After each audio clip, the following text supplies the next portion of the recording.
in this series of special topics in BPA is going to look at a pattern that's on the floor as well as on a wall to see if we can look at the features of these blood stains to come up with a potential classification. The typical disclaimer: go and find a mentor to help guide you through this process. All right, here's the pattern. We're going to look at the pattern. We've got this complex pattern. There's a lot that's going on. We've got features of this pattern that are on the floor as well as on a wall that's immediately adjacent to the floor. So as we look at the features, we're going to look at location, size, shape, distribution, and appearance. For the location, both of these we've already discussed. We have the floor as well as on a wall. The size we're going to kind of avoid a little bit today because we don't have wall tape.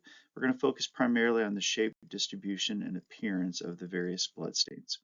So let's focus on the wall. This wall, we're going to look at both halves of the wall in front of the stain that's on the floor. We're going to look at the left-hand side. And here we've got primarily a group of circular to elliptical stains that are in a radiating distribution. If we look at these, and the distribution again is more than just the arrangement of individual stains, it is trends within those individual stains. So as we look at these circular to elliptical stains, when it comes to the size, we've got some that are less than 1 millimeter and those that are up to several millimeters wide. And as we look at the trends within the shape of them, they are generally more circular in the lower right corner. And as we move upward and to the left, they get more and more elliptical. And I want us to focus on the stains that are in this kind of quadrant of the pattern here. They are larger in size, they are more elliptical. We have single tails that are streaking out and they are further apart. But the larger stains here, if we look closely, we don't have a lot of really small stains in this particular area of the pattern. However, if we look at more towards the area where these stains seem to be radiating from, we have a lot of small stains. In fact, if we were to zoom in, we could see we have hundreds of very small stains that are going to be a millimeter or less in size. They're all kind of clustered in this area. The further we move away from this area, the stains generally get bigger. Now, of course, there are some exceptions to that, but they generally get bigger and they generally get more elliptical as we're moving away from this area within the red ellipse. Now, if we look over at the right-hand side of the image, this side of the pattern looks very different.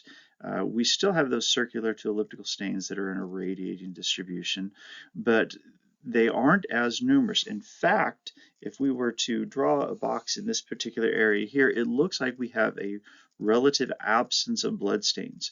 Now, this is not a void. A void is where there should be bloodstains, but they're not, like something got in the way. In these particular patterns of spatter stains, an absence in this area doesn't necessarily mean that we have a void, like something got in the way. It simply is the way that this particular event occurred that it produced spatter stains on the left-hand side more predominantly than it produced spatter stains that are on the right-hand side. And we kind of have two halves of this here. We've got on the far left-hand side of the image a group of stains that are primarily going upward. And then we have this absence of stains that's in the red box. And then on the very lower portion of the wall, we also have a line of elliptical stains that are going primarily from left to right. Now, if we look at the central area of this pattern on the wall, we have this large irregular shaped area of staining. And if we are to look at this a little bit closer, we can see that we have some streaks that are extending out from that. We can see some streaks that are angled from the left extending to the right.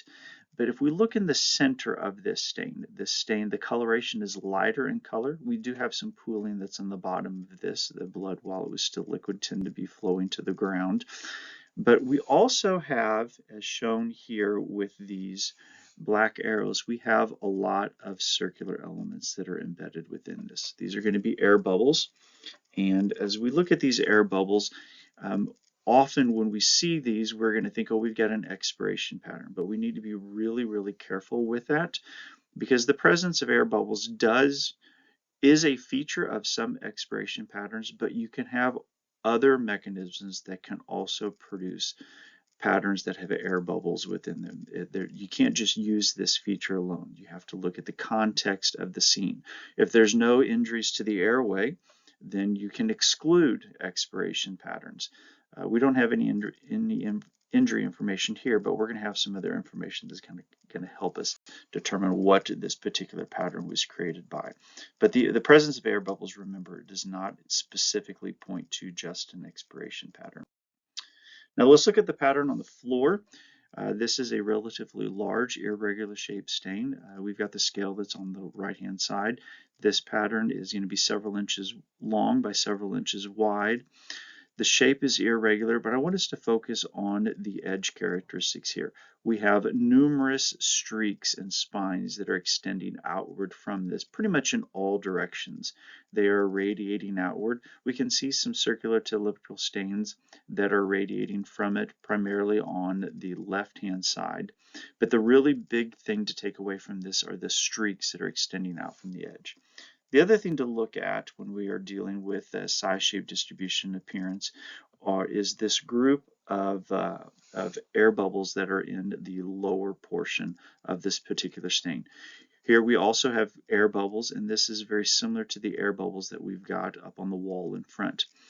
Another thing that we see regarding the center of this stain, the blood coloration is irregular. It's not a consistent blood coloration. We have some areas that are lighter, we have some areas that are darker. So we have some areas that have a lot of blood, we have some areas that have very little blood. And it almost has the appearance that something has happened to the blood that's on the interior of this stain. Someone could say that it looks like it's been disrupted. Something happened to that blood, and that's going to be an important feature for us to look into.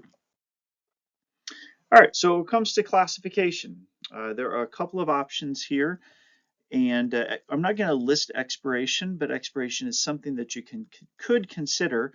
But if we're looking at a single event, it's going to be a bit challenging to come up with an expiration pattern where all of these things are going to be created.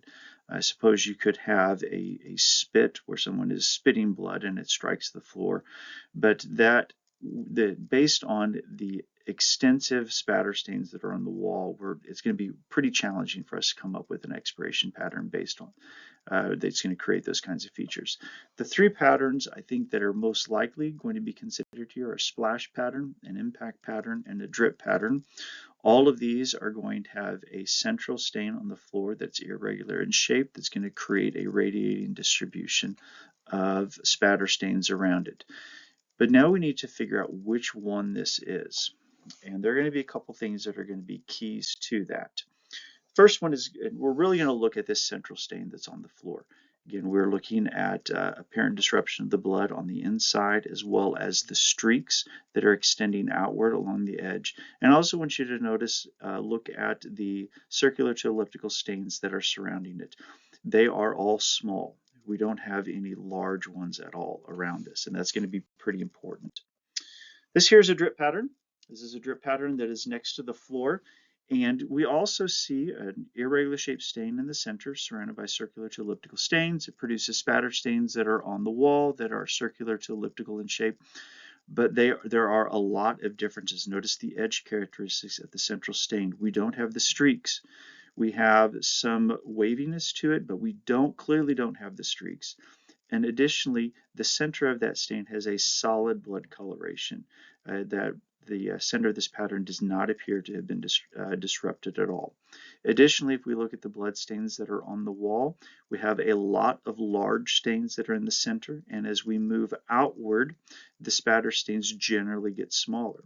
Additionally, if we look at the spatter stains that are on the floor around the irregular shaped stain, we have a lot of large ones. We certainly have a lot of small ones, but we also have a lot of large ones that are irregular in shape. This here is a splash pattern. Really the only difference between a splash pattern and a drip pattern is the amount of blood that's involved, or the volume of blood that's involved. A drip pattern, it's drip by drip, or one droplet at a time, whereas with a splash pattern we have a large volume that strikes the surface at once. If we look at the center of this, we do see some similarities with our question pattern. when it comes to an irregular appearance to the blood in the center. We do see what may appear to be air bubbles there. But again, I want us to focus on the edge here. The edges, we don't have the extensive streaks. Yes, we do have some streaks that are on the bottom, but our question pattern has streaks all around it, almost 360 degrees around. We don't have that here. Additionally, a big takeaway with the splash pattern is if we look, we have a lot of very large stains that are surrounding the parent stain. These large stains are several millimeters up to several centimeters wide, and some of them are irregular, some of them are circular. With this splash pattern, we have those stains that are present. We simply don't have those in our question pattern. So our question pattern is actually going to be an impact pattern. And the things that will help us with that are multiple. One is the disruption of the blood that's in this irregular shaped stain that's on the floor. That was the original blood pool that was struck with a shoe. And when it was struck with a shoe, it created that is the impact event, and that created the impact pattern that is on the wall in front of it. That created the stains that are on the wall, as well as the streaks that are extending outward around the pattern on the floor, and also created the disrupted appearance. Additionally, that shoe had a tread pattern to it, and that tread pattern creates channels where we're going to get those air bubbles, and those air bubbles are on the wall as well as on the floor. So this here is going to be an impact pattern. We have the original blood source that was impacted, as well as the pattern on the wall where the airborne droplets impacted. So something else to look at, some of you may have picked up on it, some of you may not. When we looked at the stains that are on the floor, most of these stains are radiating outward from the irregular shaped parent stain, but there is a group of stains shown here in the rectangular box that are not. These are actually radiating away from the wall. They're coming outward. And we may be tempted to think that we have a second event that's going on here. We actually don't have a second event. What we have here is during the impact event, we had a jet of blood that jetted out. It struck the wall in the location denoted by the arrow, and that is where those spatter stains on the wall came from that are moving from an upper left to lower right orientation. So it's all a single event, a single impact into blood, but there is a lot going on here. These really are going to be satellite stains or secondary spatter stains from a jet streaking and hitting the wall. So this is hopefully a very helpful discussion of a fairly complex pattern that's on the floor as well as on the wall. I hope you've enjoyed this. Hope you've enjoyed breaking down and looking at the different features, and I hope you subscribe to the channel as well as keep watching other videos in the series. And as always, please contact me if you have any questions using the email address below.